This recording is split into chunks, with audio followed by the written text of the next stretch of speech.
Selamat malam, kembali lagi dengan saya Mumagana di channel Ivan Kempo Official. Dan saya malam ini kedatangan tamu spesial di NTB, lebih tepatnya di Lombok Timur. Selamat malam Pak. Malam juga, saya dari Mukim. Siapa? Bapak Murim di Lombok Timur. Ya. Saya nonton tadi di channel si Ivan Official Kempo ini, Bapak selaku pengurus KMPI ya? Iya, benar. Ya. Jadi menarik tema malam ini, kita membahas tentang seputaran KMPI. Jadi saya sempat menonton terkait masalah apa yang menjadi gagasan Bapak di sebelumnya, channel sebelumnya, dan saya melihat di sini bahwa Bapak ini adalah potensial untuk kedepannya di khusus Lombok Timur. Nah, bagaimana sih sebenarnya pandangan Bapak tentang kepemimpinan si Iqbal ini sebenarnya khusus sementara ini Pak Iqbal di NTB 1? Baik, terima kasih kami sapa seluruh warga Nusa Tenggara Barat. Jadi kami hadir di channel YouTube ini untuk menyampaikan apa yang disampaikan kepada kami terkait tentang pandangan saya di bawah kepemimpinan Iqbal Dinda ini, termasuk saya sebagai warga Nusa Tenggara Barat. Nah, jadi pandangan saya itu singkat, bahwa ada 4 poin yang penting harus diprioritaskan oleh pemerintahan Iqbal Dinda untuk membuat NTB makmur dunia. Iya, Pak. Salah satunya itu Iqbal Dinda harus memajukan NTB pada bidang pendidikan, kesehatan, ekonomi, dan keamanan. Wow. 4 poin ini sangat penting sekali Luar untuk biasa, memakmurkan NTB dunia. Dan ini adalah harapan rakyat Nusa Tenggara Barat. Ketika sudah sukses di 4 poin ini, saya yakin bahwa kepemimpinan Iqbal Dinda ini mendunia. Nah, yang paling penting di antara 4 poin ini adalah bagaimana untuk memajukan perekonomian masyarakat di Nusa Tenggara Barat. Perekonomian masyarakat. Kalau ekonominya sudah maju, maka mereka bisa mensekolahkan anaknya. Artinya di situ juga berbicara tentang pendidikan. Iya. Kalau sudah ekonominya maju, dia bisa untuk membangun kemandirian ekonominya. Kalau dia sudah maju ekonominya, maka dia bisa merawat dirinya di saat dia sakit, di saat dia melahirkan. Nah, ini pentingnya memajukan ekonomi masyarakat. Ya, faktor ekonomi ya Pak. Ya, dampak dari kemajuan ekonomi itu sangat banyak. Seperti yang dari itu bisa dia sekolah, pendidikan, kesehatan, dan lain sebagainya. Oh, luar biasa. Jadi untuk memajukan ekonomi di NTB itu kita melihat dari beberapa potensi yang sangat potensial. Iya, Pak. Seperti apa yang digaungkan oleh Presiden Prabowo Subianto, bahwa membangun ketahanan pangan itu penting. Nah, Mantap. NTB itu sangat potensial dia berbicara tentang pangan. Di Lombok dia mayoritas masyarakatnya adalah petani. Di Pulau Sumbawa, Bima Dompu juga mayoritas masyarakatnya adalah petani. Ya. Nah, sehingga untuk mengikuti program prioritas Presiden ini penting memajukan ekonomi melalui pangan. Nah, bagaimana cara memajukan ekonomi dengan pangan ini? Maka tentunya indikator-indikator itu penting dipikirkan oleh pemerintahan Iqbal Dinda. Seperti di wilayah Lombok, itu adalah mayoritas petani padi selain menjadi petani jagung dan sebagainya. Nah, petani padi ini dia harus dipikirkan tentang bagaimana indikator untuk memajukannya. Salah satunya itu harga gabahnya harus stabil. Ya. Nah, sebelum ke harga gabah, maka ini adalah yang perlu dipikirkan bagaimana infrastruktur irigasinya, infrastruktur jalan pertaniannya, infrastruktur bendungannya atau waduknya. Artinya kalau airnya sudah ada, irigasinya sudah bagus, dia mengalir, maka masyarakat ini bisa tanam kapan saja. Yang kami inginkan sekarang ini adalah ingin melihat di bawah kepemimpinan Iqbal Dinda ini menjadi pemimpin yang bersejarah dengan pemimpin sebelumnya. Salah satu sejarah yang bisa ditunjukkan adalah menunjukkan kepada masyarakat itu bisa tanam padi berkali-kali, bukan hanya sekali. Lebih-lebih menunjukkan ke provinsi lain ya. Ya, ini selaku motivasi buat provinsi-provinsi lain untuk menunjukkan bahwa inilah kami di NTB. Itu yang ingin kita tunjukkan. Nah, kita bisa bersinergi sebagai masyarakat dengan Pak Iqbal Dinda ini. Cara-cara untuk memajukan perekonomian masyarakat itu salah satunya itu memajukan pangan. Ya, kalau pangan ini sudah bagus, maka rakyat ini makmur, Pak. makmur rakyat ini, pasti Jadi luar makmur. biasa bang. Ya, nah kemudian di Pulau Bima Sumbawa Dompu di situ adalah mayoritas petani jagung. Juga di situ penting dipikirkan pasarnya, penting dipikirkan Sama tentang masarkannya, ya pemasarannya, penting dipikirkan tentang harganya. Jangan sampai hanya Menteri Pertanian mengatakan harga gabah sekian, harga Tapi padi saya dengar sekian, begini. tapi realitanya di lapangan tidak terjadi itu. Nah, ini penting untuk dilakukan pengawasan oleh pemerintah provinsi. Jangan sampai ada tengkulak yang memainkan harga, jangan sampai ada oknum yang memainkan harga, sehingga stabilan harga itu terwujud di tengah masyarakat untuk memajukan perekonomian masyarakat. Sehingga masyarakat sejahtera untuk petani.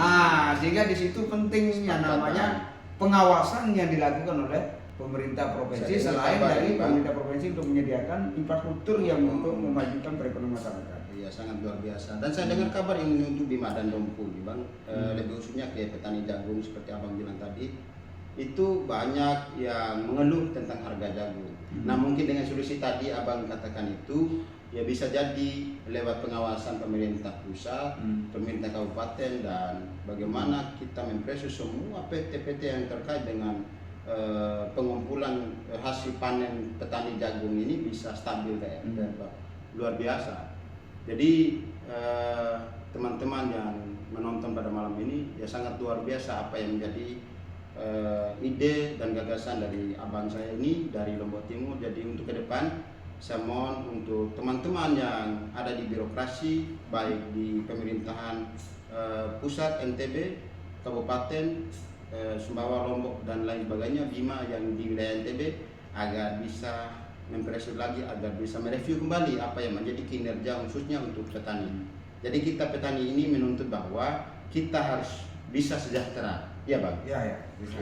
Artinya begini, tidak ada alasan rakyat Nusa Tenggara Barat itu tidak sejahtera, tidak makmur. Iya. Karena Nusa Tenggara Barat itu adalah wilayah yang sangat kaya dengan sumber daya alam. Ini baru saja satu sudut pandang sumber daya alam yang kita baca. Iya. Belum lagi di NTB itu kaya dengan sumber daya tambang, Iya. kaya dengan sumber daya pasir, kaya pariwisata. Jadi banyak sekali kekayaannya. Terlebih ada juga di Lombok itu mayoritas masyarakatnya sebagai petani tembakau, Pak. Tembakau. Ya. Petani tembakau. Nggak main-main harga tembakau itu sekarang itu harganya sampai 5 juta, 4 juta. Artinya ini penting dilakukan pengawasan sebenarnya oleh pemerintah provinsi, terkhususnya oleh Dinas Perdagangan kalau di provinsi. Ya, oleh Dinas Perdagangan, Dinas Pertanian di situ, sehingga kestabilan harga panen dari semua ya tanaman yang ditanam oleh masyarakat itu bisa menjadi nilai ekonomis untuk memajukan ekonomi mereka. Ini penting. Nah, saya pikir untuk memajukan ekonomi mendunia itu sangat bisa untuk NTB. Sangat bisa, karena pertama NTB itu sudah kaya, tinggal bagaimana mengelola sumber daya alam itu, terus kemudian kontrol dari pemerintah itu penting. Jangan sampai ada oknum-oknum yang memainkan harga dari hasil panen masyarakat ini. Benar, karena pemerintah pusat ya bahkan presiden sendiri menyampaikan secara terbuka bahwa harga padi sekian, harga beras sekian, harga jagung sekian, bahkan harga pupuknya telah diatur dalam undang-undang. Bayangkan, artinya pupuk subsidi itu sudah jelas, harganya sudah diatur oleh pemerintah pusat. Tinggal bagaimana pemerintah provinsi melakukan pengawasan agar NTB ini maju dan makmur. Nah, di sini penting terbentuknya nama pengawasan. Apalagi di harga tembakau itu, Bang. Nggak main-main, seperti apa yang saya bilang tadi itu sampai harganya 5 juta, 4 juta itu harganya. Nah, ini penting juga dilakukan pengawasan, jangan sampai ada yang memainkan harga. Sampai di wilayah Dompu juga ada yang petani tembakau. Ada juga karena apa? Perusahaan tembakau ini dia sebelum membuka gudangnya, sebelum beroperasi membeli tembakau, dia mengajukan gudangnya itu untuk mendapatkan izin kepada pemerintah. Ini tempatnya pemerintah bisa melakukan intervensi. Ya, dia mengajukan izin. Di dalam izin itu dia tertera ada 4 poin di situ. Syarat-syaratnya dia legal menjadi perusahaan membeli hasil panen petani, termasuk petani tembakau. Apa yang 4 poin isinya itu? Yang pertama, di situ perusahaan itu jelas harus punya gudang. Yang kedua, perusahaan itu harus jelas punya tenaga kerja. Yang ketiga, perusahaan itu harus jelas punya PPL.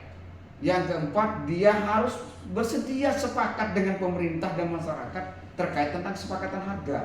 Nah, di keempat ini juga bagian dari syarat untuk mendapatkan izin perusahaan tersebut kepada pemerintah. Begitu juga perusahaan-perusahaan lainnya. Nah, kalau tidak taat terhadap 4 poin tersebut yang dia komitmennya antara pengusaha dengan pemerintah, maka pemerintah punya hak tutup saja perusahaan itu daripada perusahaan akan merugikan rakyat. Jadi abang ini punya harapan besar dengan kepemimpinan Iqbal Dinda ini, prosesnya harus seperti itu. Sangat dan sangat berpotensi besar bahwa Iqbal itu mampu untuk membawa NTB itu mendunia. Berarti abang ini adalah salah satu warga NTB yang mendukung tentang progres apa yang dilakukan oleh Iqbal Dinda untuk saat ini. Sangat kita mendukung, karena pemerintah itu harus kita dukung program kerjanya, dan kita harus berikan motivasi, dan kita harus support, dan kita harus sampaikan bahwa ini yang penting dibangun, dan ini yang penting diperhatikan, ini yang penting diprioritaskan. Jadi luar biasa. Bila perlu, yang kita harapkan sekarang ini adalah Mami Iqbal harus banyak-banyak turun ke masyarakat, temui masyarakat, karena di tengah-tengah masyarakat itu banyak yang harus diselesaikan. Ya, salah satu contoh bagaimana Mami Iqbal turun ke ibu-ibu yang sudah lansia, tinggal sendiri, dia menjadi janda, tidak punya suami, dia sudah tua, lalu kemudian rumahnya kumuh. Nah, di sini OPD harus paham langkahnya gubernur ketika turun di tempat-tempat yang seperti itu. Maka yang pantas mengikuti siapa? Dinas Perkim. Ketika turun, tidak perlu gubernur untuk membuat rencana lagi. Begitu menemui kondisi seperti itu, gubernur tinggal tunjuk, Pak Kades kerjakan itu, ya tinggal dibangun rumahnya warga yang memang layak untuk mendapatkan rumah layak huni. Dan di Perkim itu ada namanya program layak huni. Artinya waktu untuk pending membangun apa yang menjadi harapan masyarakat itu sebenarnya tidak ada, sudah ada disiapkan di setiap OPD. Ingin memajukan perekonomian masyarakat melalui pertanian, dinas pertanian ini harus gesit, dia berpikir tentang apa menjadi langkahnya gubernur terkait tentang memajukan perekonomian di bidang pertanian. Ingin melihat rakyatnya sehat, terlayani dengan maksimal, serta dengan harga yang memuaskan dalam pelayanannya, artinya tidak memberikan pelayanan yang sulit terkait tentang kesehatan. Maka di sini dinas kesehatan dia harus gesit berpikir tentang bagaimana pemimpin itu berpikir tentang pelayanan kesehatan terhadap rakyat. Nah, bagaimana memajukan perekonomian dengan infrastruktur? Di sini dinas pertanian maupun dinas PU dia harus bersinergi, jangan jalan sendiri, karena di situ dia harus berpikir tentang infrastruktur irigasi sekunder, primer, tersier, dan kuarter. Karena tidak semua program irigasi itu juga ada di dinas PU, dan tidak semua juga harus disediakan oleh dinas pertanian. Maka di situ penting namanya bersinergi. Nah, jadi begitu juga. Nah, ini yang ingin kami komplain ya, bukan gubernur yang ingin kami komplain, tapi yang ingin kami komplain di sini adalah BWS Nusa Tenggara Barat. BWS-nya. Ya, BWS Nusa Tenggara Barat. Abang kepikiran bahwa abang ini pengen komplain dengan BWS-nya, Bang. Jadi begini, selama ini masyarakat selalu mengkritik tentang gubernur. Oh, Pak Gubernur, irigasi kami ini tidak dikerjakan. Kami sulit untuk mendapatkan air karena irigasi kami tidak rakyat tahu bagus. misalnya begini, Bang. Rakyat tahu itu hanya pemerintah aja kan. Ya, tahunya namanya gubernur saja. Padahal irigasi yang di tempat warga itu adalah irigasi primer dan sekunder yang bernaung di BWS. BWS ya. Makanya penting kita kritik BWS ini. Dia jalan sendiri BWS ini.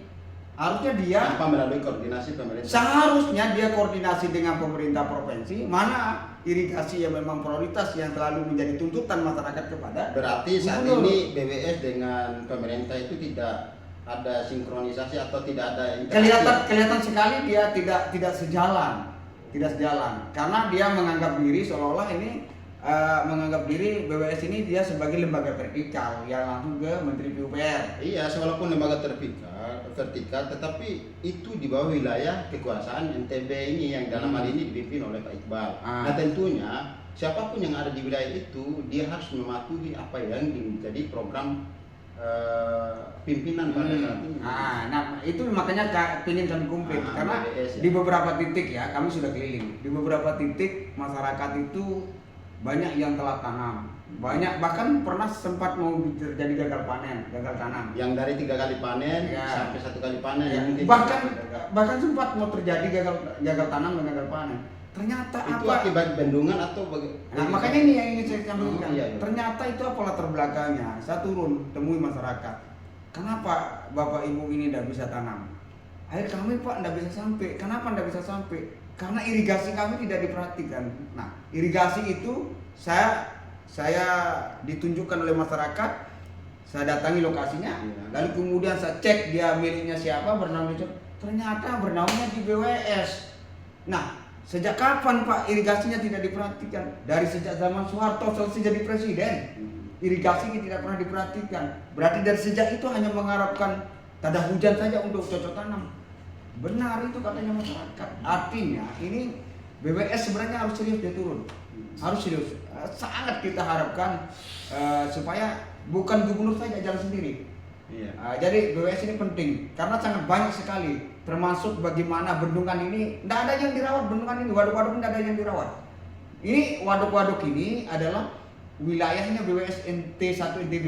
Iya, jadi untuk abang-abang ataupun semua yang melihat atau menonton kami di malam ini, kami dari warga NTB khususnya untuk BWS, dan saya dengan abang lebih khususnya mengkritik atau mengklarifikasi tentang progres yang ada di naungi oleh BWS. Nah, termasuk yang di Dompu itu ada beberapa tambang yang sedimentasinya belum yang sudah penuh dengan sedimentasi, jadi tidak ada pengurukan dan tidak ada perbaikan dan tidak perawatan.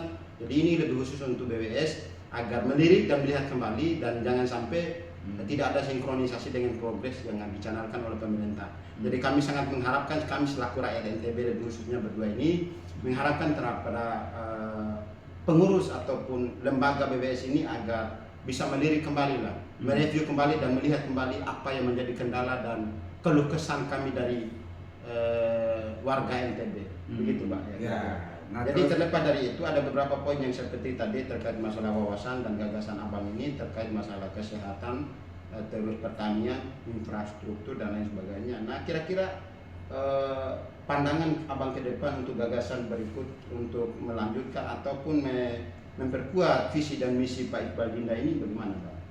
Jadi begini, sesuai yang saya bilang tadi itu untuk memperkuat NTB makmur ini, ya pertama Mami Iqbal harus banyak-banyak turun ke masyarakat, ya, dan harus diikuti oleh OPD-OPD terkaitnya, dan dinas terkait juga harus mampu paham membaca langkah gubernur ketika dia turun, hari itu dia menemui siapa, dan harus diikuti oleh OPD siapa sehingga hari itu bisa langsung melakukan gebrakan di tengah masyarakat.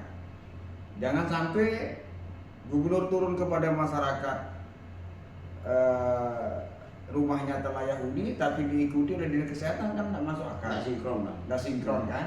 Nah, sehingga ketika gubernur turun kepada petani maka harus diikuti oleh dinas pertanian. Ketika gubernur turun kepada masyarakat yang rumahnya telah Yahudi, maka ya harus diikuti oleh PUPR dan dinas perkim. Kan begitu. Artinya OPD ini yang harus cepat, Iya. cepat berpikir. Nah, 4 poin ini Pak Gubernur sangat penting.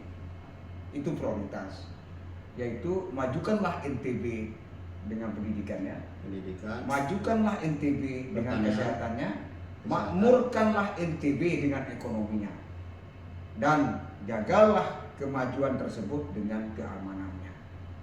Nah, jadi ini yang penting dipikirkan di NTB ini, ya. sebenarnya yang perlu dibicarakan ini Bang, sumber-sumber daya yang seperti abang ini yang harus menduduki jabatan-jabatan tertentu termasuk legislatif Bang. Mungkin bisa jadi abang ini bisa jadi calon DPR ke depan, amin, bisa Bang. Jadi mungkin ke depan abang ini bisa jadi calon DPR dan mewakili apa yang menjadi aspirasi rakyat. Nah, kembali lagi untuk teman-teman yang duduk di legislatif, baik legislatif tingkat kabupaten, provinsi dan lain sebagainya. Nah, tentu gagasan itu kita mulai dari bawah, kita gagasnya seperti abang ini. Nah, abang ini kita contohi, abang ini bukan anggota dewan tetapi dia memikirkan apa yang menjadi dampak dan sisi positif untuk ke depan memakmurkan rakyat. khususnya lebih luas, secara universal. Jadi saya dukung misalnya kalau abang punya niatan nanti abang bisa jadi anggota dewan dan lain sebagainya, itu yang saya cari bang. Bukan anggota dewan yang hanya mengandalkan kemampuan finansial tanpa memikirkan apa yang menjadi keluh kesah rakyat bang. Jadi begini, saya juga sempat berpikir ke sana bang. DPR kita ini, Ya. ya artinya ini saya tidak nyindir lah. Tidak nyindir dan tidak kritik, tetapi kita melihat dari sejauh mana mereka ini berbuat sebelumnya kita lihat gitu loh. Jadi DPR kita ini Ganti DPR baru. banyak yang datang duduk diam. Iya, iya Lalu betul. kemudian selesai jam kantor pulang tidur. Seharusnya bukan begitu jadi DPR. Iya. DPR itu sebenarnya dia harus banyak turun juga kepada masyarakat. Dia adalah perwakilan rakyat yang harus mencatat dan menyampaikan serta memusyawarahkan apa yang menjadi kondisi di tengah masyarakat yang merupakan menjadi aspirasi masyarakat. Lalu kemudian itu yang disampaikan di bupati atau di gubernur untuk dieksekusikan di tengah-tengah masyarakat sehingga masyarakat menikmati apa yang menjadi harapannya. Iya. Jadi kan begitu.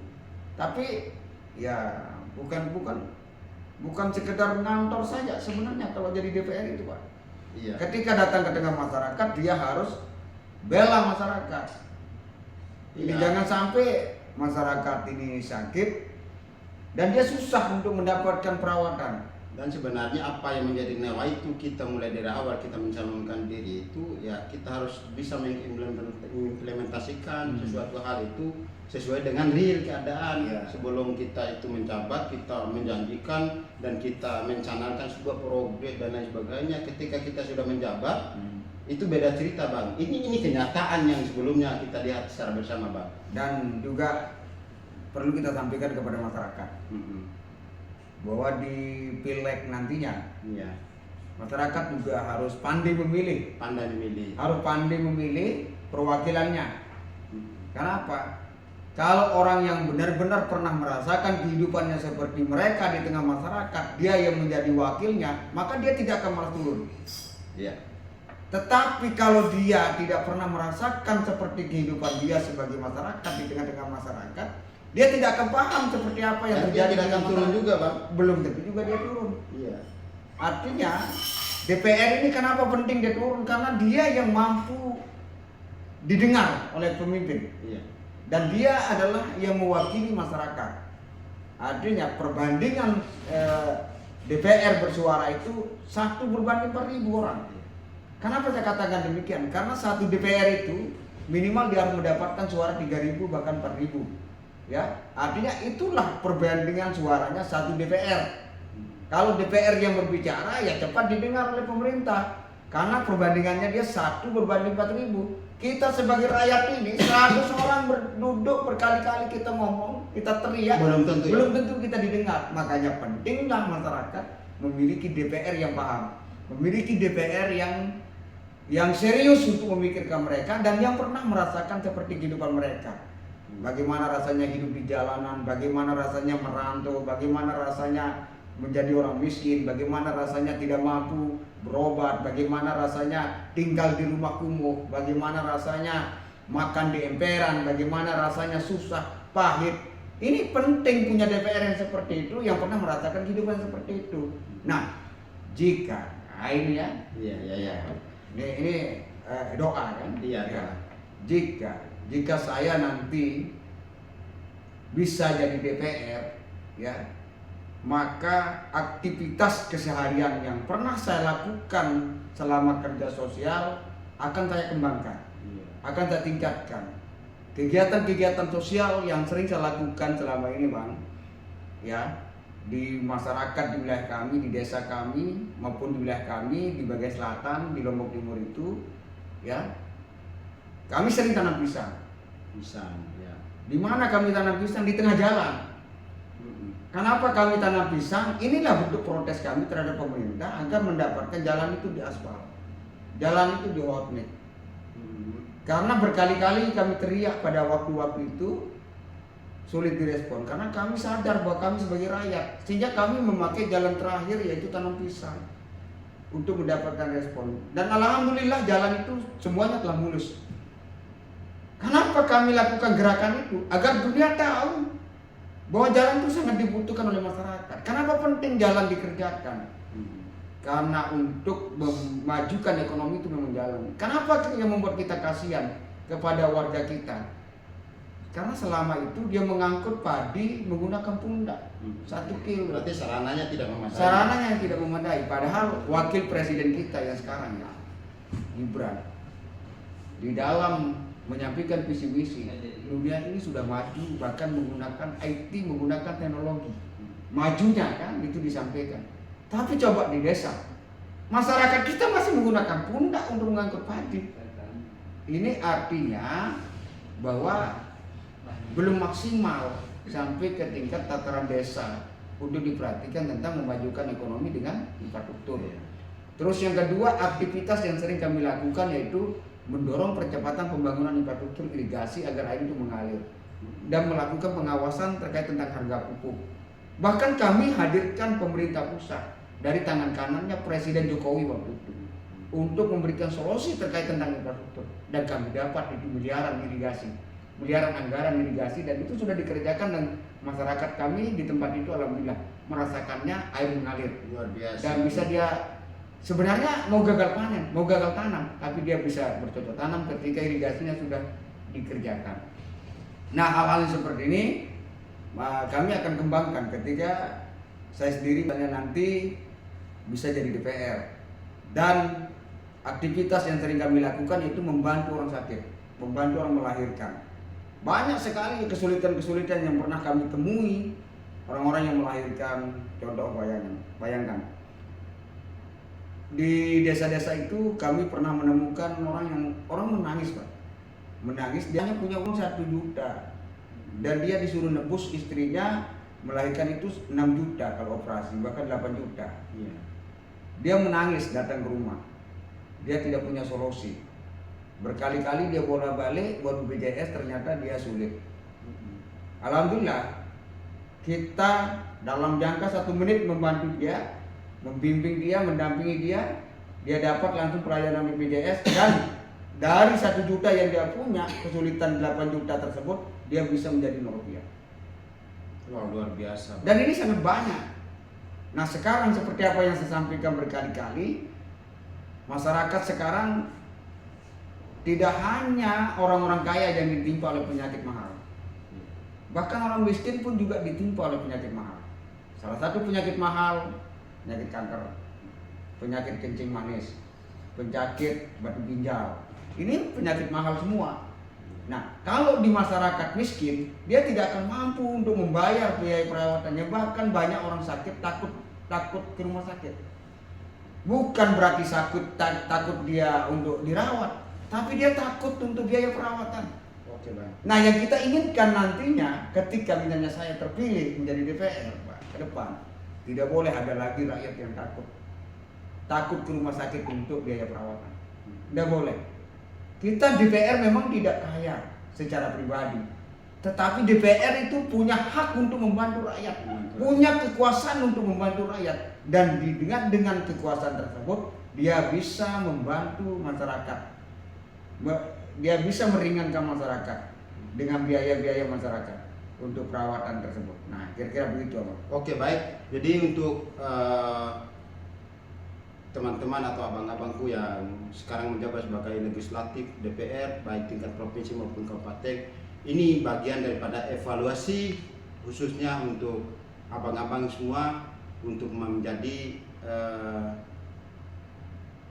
DPR yang merakyat atau DPR yang mampu untuk mengendalikan suatu hal pengendalian yang bisa memakmurkan rakyat. Jadi jangan melihat siapa yang bicara, lihatlah apa yang dibicarakan. Unjur mangkola wala tanjur mangkola. Dari kami malam ini lewat kesempatan dan abang ganteng di samping saya ini sangat luar biasa gagasan dan wawasannya, dan kami sangat mendukung apa yang menjadi progres Iqbal Dinda khususnya saat ini dan ke depan. Dan kami akhiri podcast malam ini. Usikum nafsi bitaqwallah wa ilkalam. Wassalamualaikum warahmatullahi wabarakatuh. Waalaikumsalam. Terima kasih, Bang. Oke, siap.